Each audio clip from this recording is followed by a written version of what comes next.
Good evening po everyone. At nato po tayo upang mag-share ng ating words, sharing the message of God from the Holy Bible. Sana po pagbigyan natin to kahit mga 3 minutes lang, 5 minutes lang.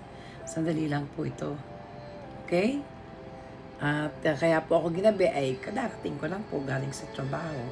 At hindi po tayo pwede mag-absent kay Lord. Baka pumapagalitan ako ng boss. Okay? So, ngayon pong gabi na to, ang Exodus sa 29. Ang nilalaman po nito is about the consecration of Aaron and his sons as priests bilang pari.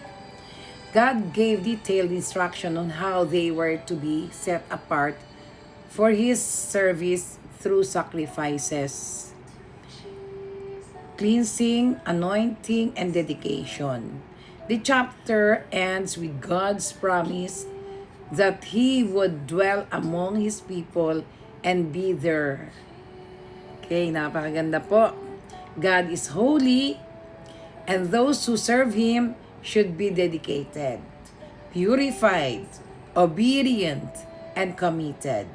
God desires to live among people who honor Him. Ang Panginoon natin, ang ibig niya siya ay ino-honor, siya ay kinikilala bilang Panginoon, at kadapat ang desires ng ating puso ay pare-pareho. Honest, dedicated, purified, obedient. Yan po ang gusto ng Panginoon na nagsaserve sa Kanya. Dahil siya po ay mawain, matulungin, mapagmahal, mapagpatawad. Yan po ang ating Panginoon. At yan po ang nilalaman ng ating Exodus 29. God calls people to serve Him with dedicated heart.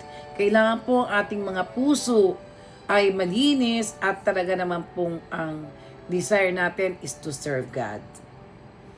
Napakasarap po maglingkod sa Panginoon. No worries, no fear, no doubt. Wala na kayong iisipin, wala na kayong alalahanin because God is with you as long as you don't commit sins. Ang kasalanan po ang siya naglalayo sa atin sa ating Panginoon. Holiness as a servant of God is very important. The priests were cleansed and consecrated before serving. Kailangan ang isang pari bago maglingkod sa ating Panginoon ay may malinis na puso at malinis na dalahin sa kanyang pagkatao.